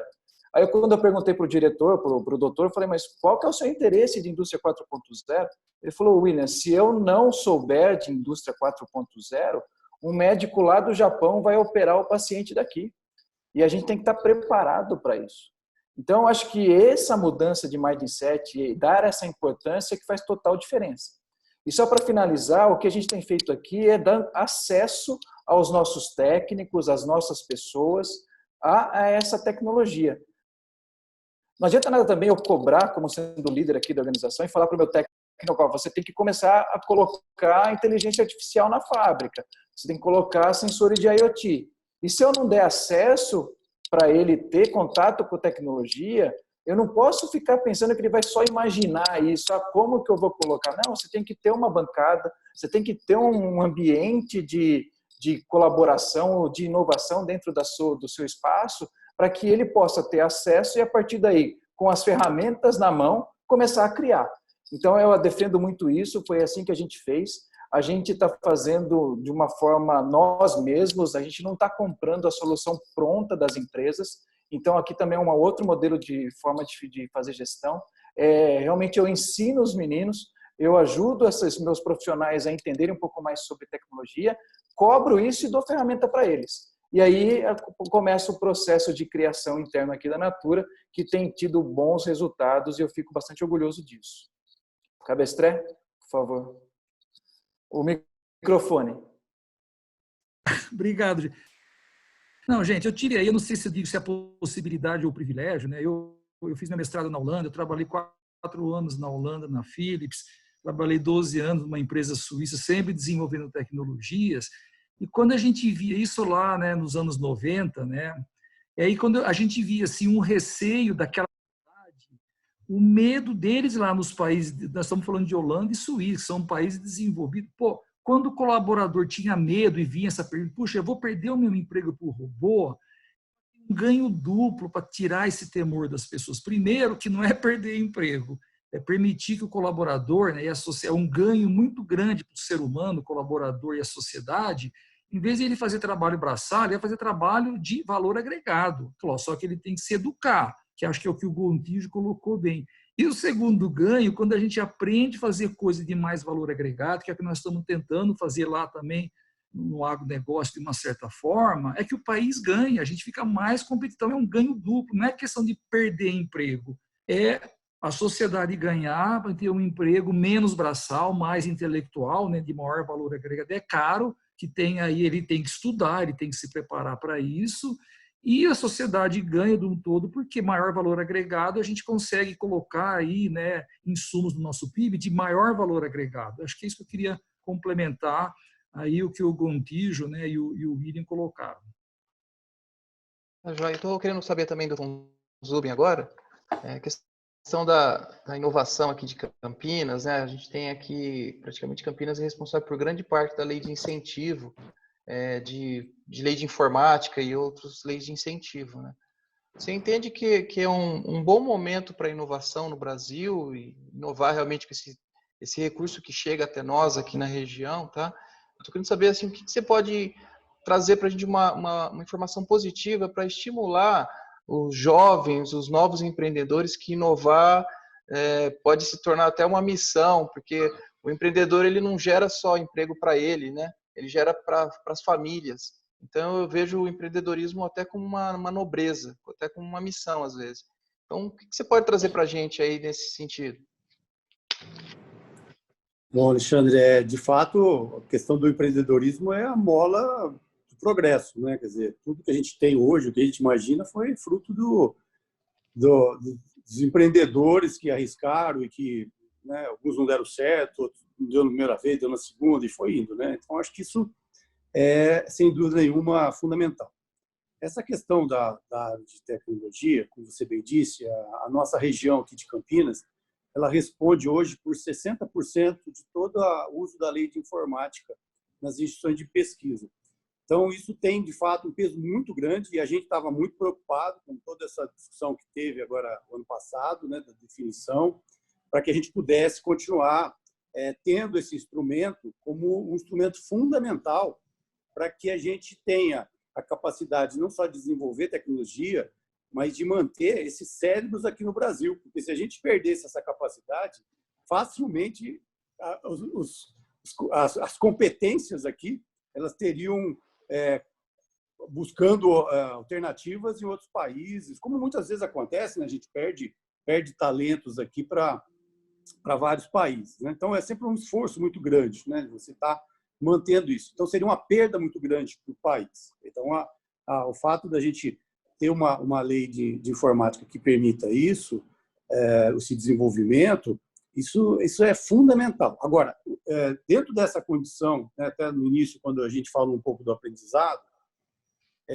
eu acho que agora, mais do que nunca, os governos, de modo geral, mas particularmente o governo federal, que tem uma capacidade maior de fazer isso, mas o governo do estado também, acho que tem essa condição, nós precisamos investir nisso. Quer dizer, o desenvolvimento da tecnologia, se já era importante antes, agora mais do que nunca, porque é ela que vai permitir que a gente saia mais rapidamente dessa situação que a gente se encontra, né? Uma situação difícil, né? Que vai levar um certo tempo para conseguir sair dessa condição que a gente está, dessa crise econômica. É o mundo inteiro, então não é uma coisa assim que a gente consegue resolver facilmente. Então, nós vamos ter que ter um olhar melhor para isso, apostar mais nisso, ter isso como prioridade do país, né? Então, eu acredito que a visão estratégica que tem que ser colocada agora, em cima da ciência de um modo geral, da tecnologia em particular, ela é fundamental. Se ela já era importante, agora ela é fundamental. Senão nós não vamos conseguir sair na velocidade que a gente precisa e manter essa capacidade estratégica. É isso que foi dito, aliás, até o Gontijo reforçou agora, quer dizer, o Brasil precisa ter essa capacidade estratégica em áreas fundamentais. Aquelas que a gente já tem alguma, nós temos que aprimorar. Aquelas que nós não temos, a gente tem que desenvolver. A gente tem que desenvolver aqui no país, a gente tem que ter capacidade de fazer com que a nossa infraestrutura, que a nossa produção, ela esteja alinhada dentro de uma estratégia de longo prazo. que a gente consiga construir isso o mais rápido possível. Então, eu acredito que esse setor de tecnologia ele tem que ser apostado cada vez mais. Uma coisa que eu sempre digo é assim, você tem que criar densidade tecnológica. Não adianta a gente ter coisas assim esparsas, né? Ah, tem um pouquinho aqui, um pouquinho ali, faz uma coisinha ali. Não é assim que funciona. No mundo inteiro não é assim. Quando a gente fala nos Estados Unidos, a gente fala o quê? No Vale do Silício, você fala na região de Seattle, Austin, você fala agora em Nova York, que tem jogado muito peso nisso. São algumas regiões, não é o país inteiro que é assim. Assim vale quando você fala de Israel, quando você fala... você sabe até o nome das universidades onde isso está centralizado. Então, o governo federal e o governo dos estados, eles precisam direcionar... Eu falo mais deles porque os municípios não têm capacidade financeira para suportar investimento desse tipo. E tem outros papéis que eu acho importante. Depois, se quiser, eu posso até falar um pouco sobre isso. Mas esses dois entes, por exemplo, você pega o governo do estado de São Paulo, a FAPESP, ela tem R$1 bilhão de orçamento. Quer dizer, ela tem uma capacidade de investimento em pesquisa, desenvolvimento, e tem feito isso. Tá? Eu acho que tem cumprido esse papel. O Ministério da Ciência e Tecnologia tem desenvolvido programas voltados para as prioridades do país. Né? A gente tem lido os documentos, tem tido oportunidade de conversar com o Ministério. Então, agora, tudo isso ainda é pouco diante da necessidade. É nisso que eu falo assim, como até um apelo como cidadão. Quer dizer, nós temos que ter um empenho maior para que essas áreas... Né? Nós falamos agora da área rural. Né?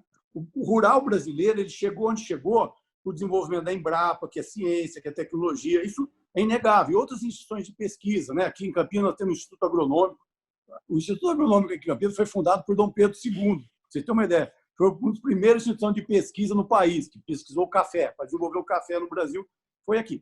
Então, é isso. Se não tem pesquisa, não ia ter café bom, não ia ter... Então, agora, o agro está no momento agora da agricultura de precisão. E nós já falamos bastante disso, não quero voltar, mas para dizer o seguinte, como é que você vai avançar nisso? É conectividade, é o desenvolvimento da tecnologia, dessa agricultura. Então, se a gente quer melhorar a nossa posição do agro, que já é uma posição forte no Brasil e no mundo, tem que apostar nisso. E assim vai, né? Falamos aqui da medicina, falamos de várias outras áreas. Então, nós acreditamos muito que nós temos que apostar e ter áreas de excelência. Nós não podemos se contentar em fazer tecnologia de subdesenvolvimento. Nós temos que estar com... A gente usa... Aqui a gente fala em Campinas que a gente quer criar um local de classe mundial. Ou seja, que aqui a gente possa atrair o que tem de melhor, de inteligência, de instituição de pesquisa. Tanto é que nós temos várias instituições de pesquisa aqui. Aliás, só para dar um exemplo, a área de pesquisa da John Deere está aqui em Campinas também, além de umas áreas da empresa da John Deere, mas a área de pesquisa, tem mais de 100 pessoas aqui. Veio o presidente mundial deles aqui inaugurar. Estão apostando nisso. Então, eu gosto quando vem empresas, eu não tenho nada contra, mas eu gosto muito mais quando eu vejo o centro de pesquisa delas, ou sozinho ou junto. Então, por quê? Porque é isso que vai mudar as coisas. Senão, a gente vai ficar correndo atrás do prejuízo. Então, é uma área assim, que eu acho que não tem mais nem que discutir. Tem que tomar cada vez mais atitude, tem que botar mais dinheiro, tem que apostar mais e ter estratégia clara para isso. Bom, estou feliz aqui com a participação de todos vocês. Tá? O Hermano, que já é um parceiro e amigo, a gente já teve algumas iniciativas e coisas positivas que aconteceram, né? Desde 2017, no lançamento do Plano Nacional de Internet das Coisas, o livro Mundo Conectado, trouxe uma alegria. Inclusive, boa parte dos senhores aqui participou da construção desse livro, né? E ele veio, assim, foi ordenar o assunto IoT dentro da realidade brasileira. E eu fico contente de todos os senhores terem participado. E o que permitiu, né, a evolução desse livro, criar uma plataforma de conteúdo chamado Ponte 360, com o objetivo realmente de fazer o que a gente está fazendo, construir pontes entre as demandas, tecnologias, entre as pessoas, né, e que seja algo bom e próspero para todos, tá? Então esse é o nosso objetivo. A gente está criando hoje a primeira live nesse contexto em parceria com o Grupo Informa, a qual sou grato, uma empresa que eu admiro e que eu gosto de estar junto, tá? Em todos os momentos foram agradáveis para mim, então sou grato ao Hermano por isso, grato ao Cabestré também, que é um amigo, o Gontijo, que na questão de ciência e tecnologia a gente tem um contato bom, inclusive no lançamento do plano em 2017, em 2016 no nosso evento IoT Experience, o Max e o o Thales estiveram presentes. Então, a ideia de aproximar o governo, aproximar as faculdades, aproximar os centros de pesquisa, para que realmente a gente consiga trazer inovação para o Brasil de uma maneira qualificada, trazer o empreendedorismo cada vez mais acentuado para a nossa sociedade. E é um desejo sincero da minha parte aí que a gente possa ter trazido boas palavras, tá? Para que as pessoas consigam se motivar frente a esse cenário que para algumas pessoas está gerando um certo desconforto, né? Então eu entendo que foram palavras motivadoras para todos nós e eu quero que isso se propague. Então estou dentro do tempo que nós estamos aqui, né, de comunidade de todos vocês aí, externar realmente minha gratidão, que hoje, antes de abrir para o público, a gente colocou que era o dia do meu aniversário, então considero um presente aqui estar com os senhores, tá bom? Então, um grande abraço para todos aí, vamos para as considerações finais de cada um. Pode começar, irmão. Bom, primeiro, parabéns, né? Acender um bolinho aqui e fazer uma festinha virtual, né? No ano passado foi na AgriShow, né? Pois é, foi na AgriShow, exatamente. Né? Por isso que a gente está querendo realmente voltar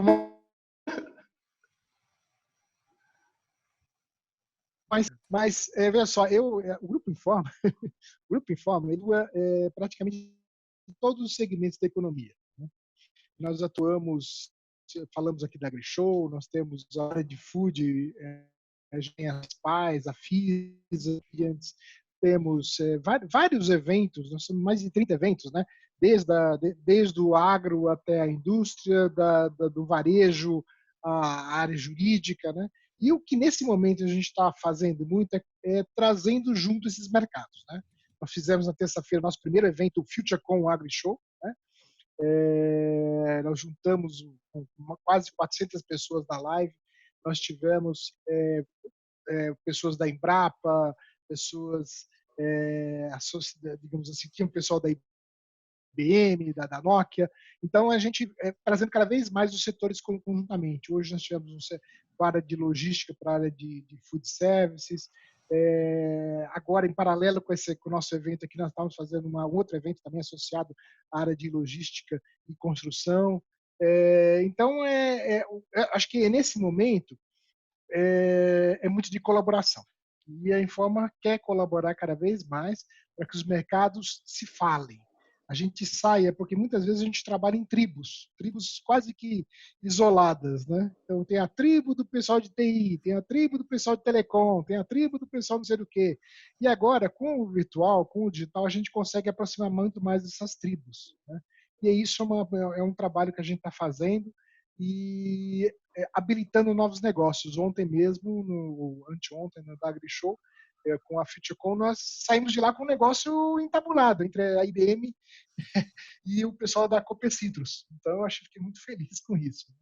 Então, é isso que a gente está querendo fazer cada vez mais e estamos à disposição de todos, né? E cada vez mais para contribuir com conteúdos relevantes, com relacionamentos importantes e principalmente para que a gente, de forma solidária e contributiva, possa realmente colaborar para que todos saiamos dessa crise melhores.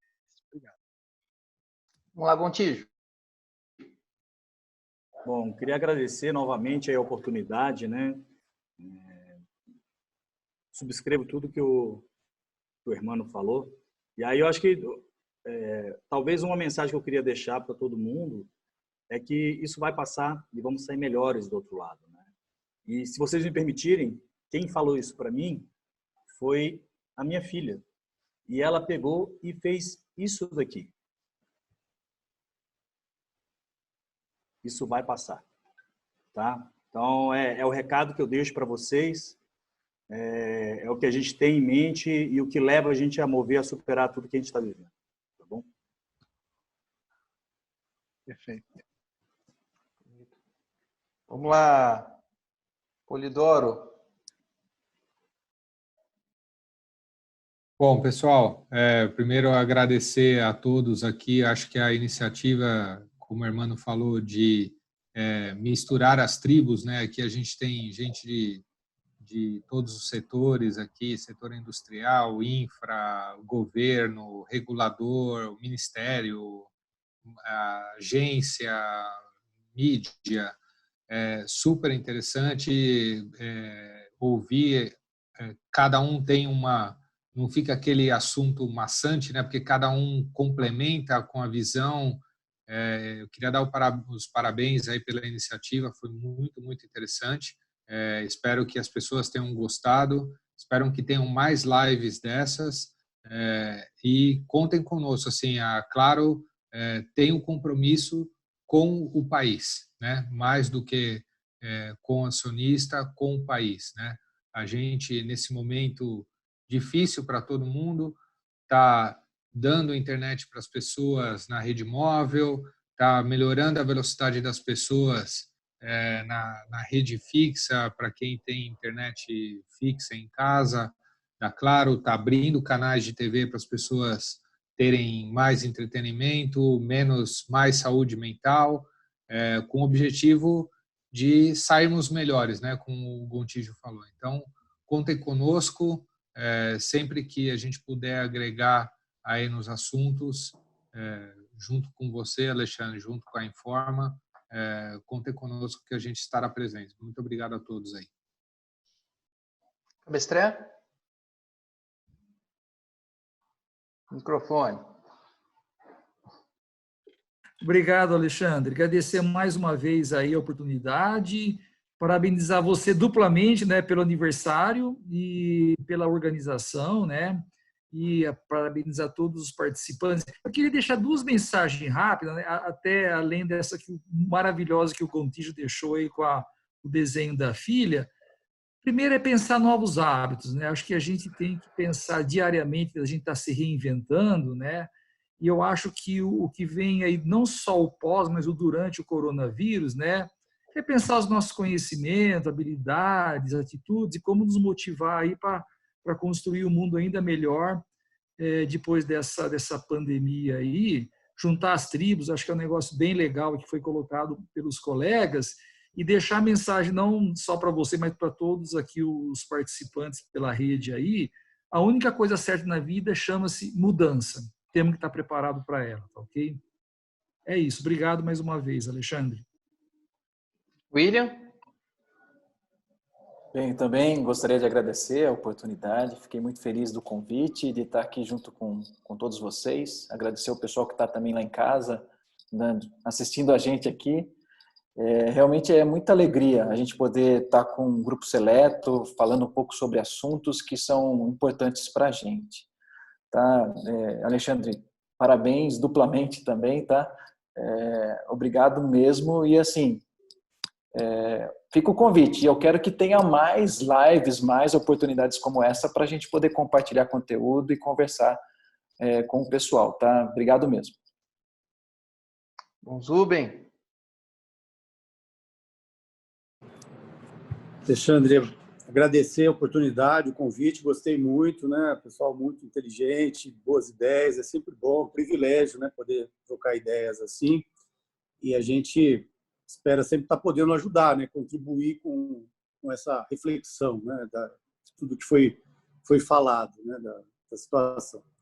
Para complementar, porque eu tenho a concordância aí com o que foi dito antes, mas a gente precisa aproveitar esse momento onde tem gerado tanta solidariedade e continuar com essa solidariedade depois da pandemia, né? Solidariedade com as pessoas, solidariedade entre as instituições, as empresas. Eu acho que a gente junto, a gente sempre faz melhor, a gente constrói as coisas de uma forma mais generosa. Então, eu acredito muito nisso como uma filosofia de vida e acho que esse momento está despertando isso nas pessoas, né? E a gente acredita que se a gente superar essa pandemia com todas as dificuldades que ela tem, né, e mantendo esse espírito solidário, que ele se fortaleça, eu acho que a gente já vai ser melhor, sem dúvida nenhuma, como ser humano e como sociedade. Então, eu acredito muito nisso e foi um prazer poder participar. Feliz aniversário mais uma vez para você. Tá bom, grato.